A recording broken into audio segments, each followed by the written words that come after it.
السلام علیکم ناظرین اور سامعین. پچھلی بار ہم نے بات کی تھی قابیل اور اس کے پہلے ظلم کے بارے میں. آج ہم بات کریں گے ایک اور ایسے ہی ظالم شخص کے بارے میں، یعنی ہم بات کریں گے قارون کے بارے میں ہمارے اس episode evil and its end میں.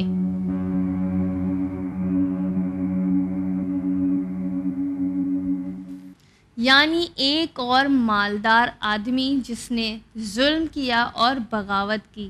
بالکل صحیح کہا تم نے. جیسے میں نے پچھلی بار بتایا تھا کہ اللہ سبحانہ و تعالیٰ ایسے ہر ظالم کو لمبی رسی دیتا ہے، ویسے ہی قارون کو اللہ سبحانہ و تعالیٰ نے بہت زیادہ مالدار بنایا تھا. اس کے پاس بہت زیادہ مال و دولت تھی. اور کیا تم جانتی ہو کہ جناب موسیٰ علیہ السلام کا وہ رشتہ دار بھی تھا؟ کچھ لوگ کہتے ہیں کہ کزن بھائی تھا، اور کچھ یہ کہتے ہیں کہ رشتے کا کوئی چچا بھی لگتا تھا. اچھا تعجب ہے، یعنی قابیل سے لے کے قارون تک رشتہ داروں میں ہی دشمنی چلی آ رہی ہے. بتاؤ پھر آج قارون کا کیا کام تھا؟ اس نے ایسا کون سا کام انجام دیا تھا؟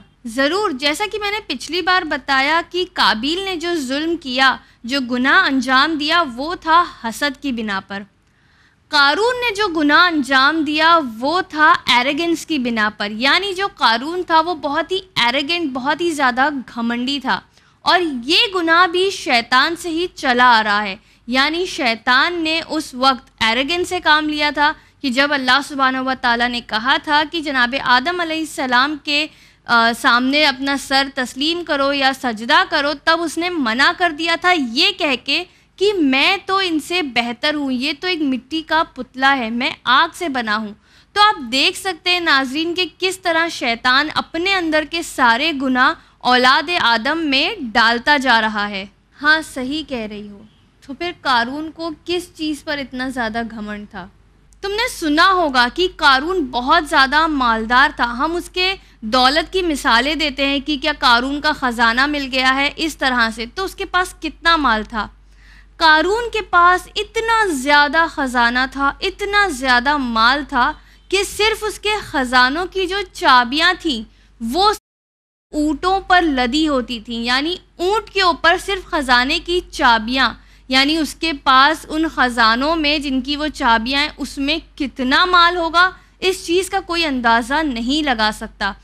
پلس اس کے جو گھوڑے ہوتے تھے، گھوڑوں کا جو سیڈل ہوتا ہے وہ سونے کے بنے ہوتے تھے. کیا آپ سوچ سکتے ہیں کہ اس کے پاس کتنی دولت ہوگی؟ یعنی دنیا کے کئی ریچسٹ مین میں سے قارون کا بھی ایک نام آتا ہے کہ وہ اتنا زیادہ دولت مند تھا. کیا بات کر رہی ہو؟ اونٹ پر صرف خزانوں کی چابیاں لدی ہوتی تھی، تو خزانے کتنے ہوں گے؟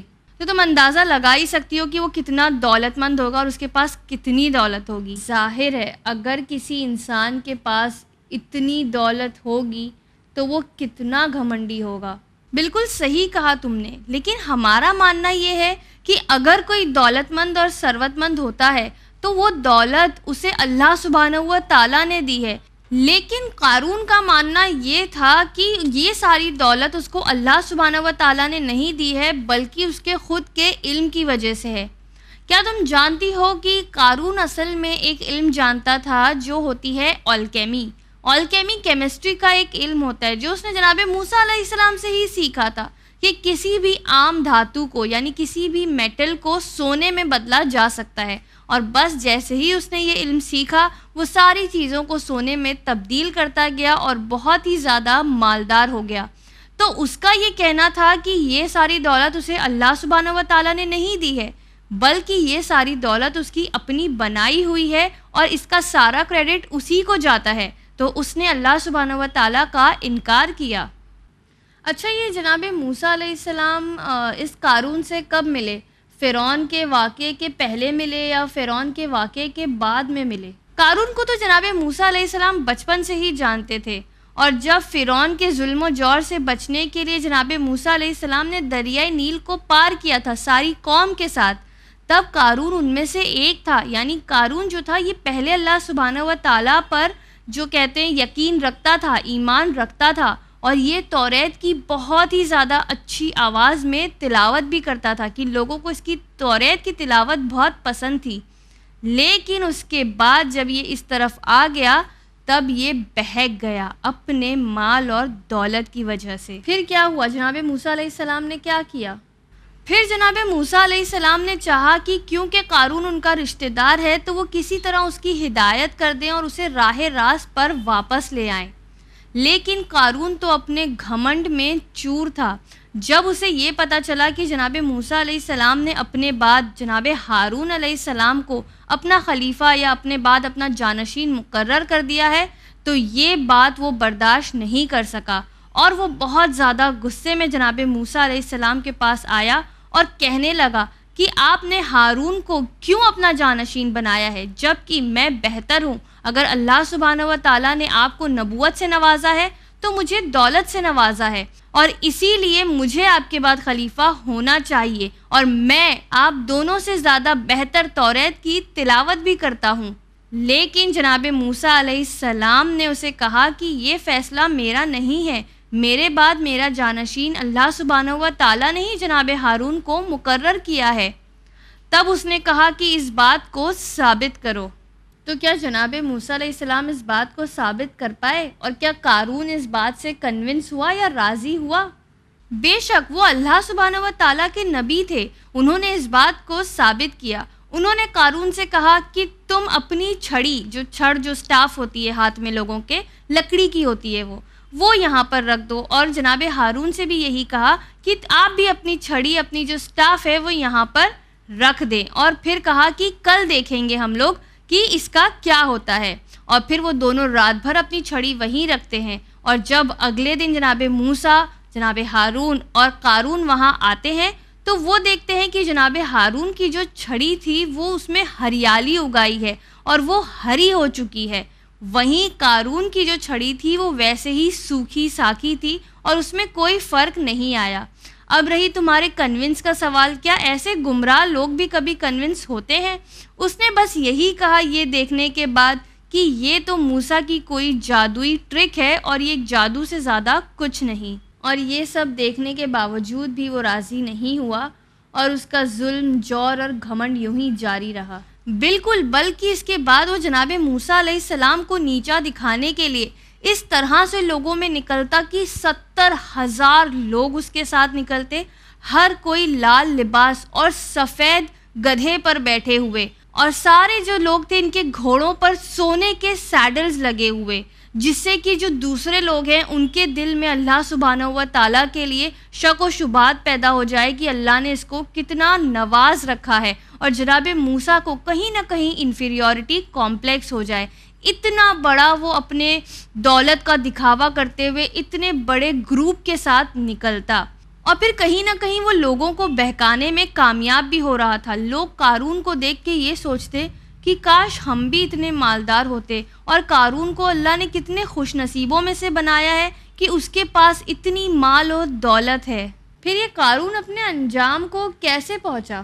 ہوا یوں کہ پھر اللہ سبحانہ و تعالیٰ نے جناب موسیٰ سے کہا کہ قارون کو اتنی دولت دی گئی ہے، قارون سے کہو کہ وہ اپنے مال سے زکوٰۃ نکالے اور غریبوں کی مدد کرے۔ جناب موسیٰ علیہ السلام اللہ سبحانہ و تعالیٰ کا یہ میسج لے کر قارون کے محل میں گئے۔ قارون نے حکم دیا کہ محل کے دروازے جناب موسیٰ علیہ السلام کے لیے نہ کھولے جائیں، لیکن جناب موسیٰ تو نبی تھے، انہوں نے ایک اشارہ کیا اور محل کے سارے دروازے کھل گئے۔ اس کے بعد وہ اندر گئے اور انہوں نے قارون سے کہا کہ تمہیں اپنے مال کی زکوٰۃ نکالنی ہوگی۔ تو پہلے تو وہ راضی ہو گیا، اور پھر جب وہ حساب لگانے لگا، کیونکہ وہ اتنا زیادہ مالدار تھا، تو جب اس نے حساب لگایا کہ اس کا اتنا سارا مال صرف زکوٰۃ میں چلا جائے گا، تو اس کے دل میں کہیں نہ کہیں شک آ گیا۔ اسے لگا کہ جناب موسیٰ علیہ السلام یہ اپنی طرف سے کہہ رہے ہیں یا وہ اس کے مال میں وہ حصہ چاہتے ہیں، اور اس نے زکوٰۃ دینے سے منع کر دیا۔ اس نے کہا کہ میرا اتنا سارا مال کم ہو جائے گا، اتنی ساری زکوٰۃ میں نہیں دے سکتا۔ اس کے بعد جناب موسیٰ علیہ السلام وہاں سے لوٹ آئے، لیکن اب قارون جناب موسیٰ علیہ السلام کی ان نصیحتوں سے پریشان ہو گیا تھا، اور اس نے فیصلہ کر لیا کہ وہ کس طرح جناب موسیٰ علیہ السلام کو راستے سے ہٹا دے۔ کیا کیا اس نے؟ مطلب جناب موسیٰ علیہ السلام کو قتل کرنے کی کوئی سازش کی؟ نہیں، اس نے یہ سوچا کہ وہ جناب موسیٰ علیہ السلام کو شرمندہ کرے گا اور ان پر تہمت لگائے گا۔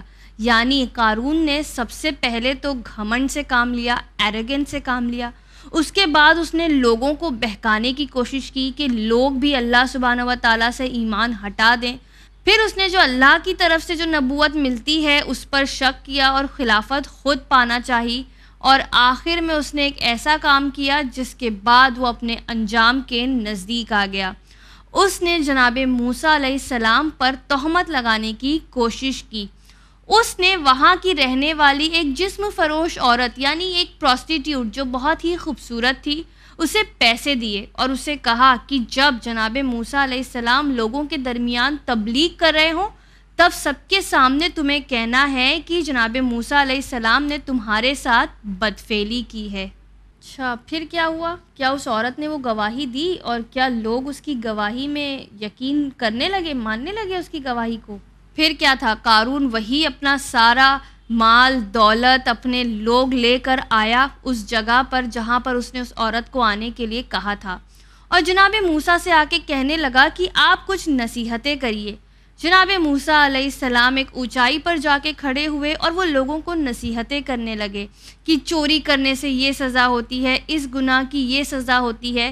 پھر وہ پہنچے زنا پر کہ اگر کوئی غیر شادی شدہ زنا کرتا ہے تو اس کو 80 کوڑے لگائے جائیں، اور اگر کوئی شادی شدہ شخص زنا کرتا ہے تو اس کو سنسار کر دیا جائے، یعنی سٹون ٹو ڈیتھ جسے ہم کہتے ہیں۔ تب قارون نے کہا کہ کیا یہ سزا آپ کے لیے بھی ہے اگر آپ یہ گناہ کریں تو جناب موسیٰ علیہ السلام نے کہا بالکل، ہر ایک کے لیے سزا ایک جیسی ہے، اگر میں بھی کیوں نہ یہ گناہ کروں تو مجھے بھی یہی سزا ملے گی۔ تب قارون اس عورت کو اشارہ کرتا ہے اور کہتا ہے لیکن یہ عورت کا کہنا ہے کہ آپ نے اس کے ساتھ زنا کیا ہے، بدفعلی کی ہے۔ اور وہ عورت سے پھر جناب موسیٰ جو یہ سن کر حیران ہو گئے ہوتے ہیں وہ پوچھتے ہیں کہ کیا میں نے تمہارے ساتھ ایسا کام کیا ہے؟ تو وہ عورت کہنا کچھ اور چاہتی ہے، لیکن جناب موسیٰ علیہ السلام کے چہرے کی رونق اور نور دیکھ کر وہ چیز نہیں کہہ پاتی، اور وہ یہ کہہ دیتی ہے کہ نہیں، انہوں نے میرے ساتھ ایسا کوئی غلط کام نہیں کیا ہے، بلکہ قارون نے مجھے پیسے دیے تھے ایسا کہنے کے لیے۔ قارون شرمندہ ہو جاتا ہے اور شرم سے اپنا سر جھکا لیتا ہے۔ جناب موسیٰ علیہ السلام یہ بات سن کے کہ اللہ سبحانہ و تعالیٰ نے کس طرح ان کی بھرے مجمع میں عزت رکھ لی، فوراً سجدہ شکر میں چلے جاتے ہیں۔ بے شک عزت دینے والا تو اللہ ہی ہے۔ پھر کیا ہوا؟ کیا قارون کو اس کام کی سزا ملی جو اس نے ایسا بیہودہ واہیات کام کرنے کے لیے سازش کی تھی؟ ہاں، اس بات سے جناب موسیٰ علیہ السلام کا دل بہت زیادہ غمگین اور رنجیدہ ہو جاتا ہے، اور وہ اللہ سبحانہ و تعالیٰ سے دعا کرتے ہیں کہ اس کو سزا ملنی چاہیے کہ اس نے مجھ پر اتنی بڑی تہمت لگانے کی کوشش کی۔ تب اللہ سبحانہ و تعالیٰ ان پر وحی نازل کرتا ہے اور کہتا ہے کہ اے موسیٰ، جو دعا کرنی ہے کرو، اس وقت زمین اور آسمان آپ کے تابع ہیں، یعنی آپ جو حکم دیں گے وہ ہوگا۔ جناب موسیٰ علیہ السلام جو کہ اتنے غمگین ہوتے ہیں اور ساتھ ہی غصے میں ہوتے ہیں کہ اس نے ایک نبی پر ایسا گندا اور بیہودہ الزام لگانے کی کوشش کی، وہ دعا کرتے ہیں کہ یہ زمین قارون کو نگل جائے، اور پھر قارون پہلے گھٹنوں تک، پھر کمر تک اور پھر گردن تک وہاں پر دھس جاتا ہے کھڑے کھڑے۔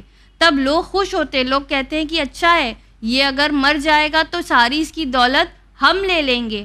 پھر جناب موسیٰ علیہ السلام دعا کرتے ہیں کہ اس کے سارے محل اور دولت بھی اس کے ساتھ دھس جائیں، اور یہی دعا کرنے پر سارے محل، اس کے ساتھ کے لوگ جو کوئی بھی اس کا ساتھ دے رہے تھے وہ سب، اس کی محل کی جو چابیاں تھی، سونا، ہر چیز قارون کے ساتھ زمین میں دھس جاتی ہے، ختم ہو جاتی ہے۔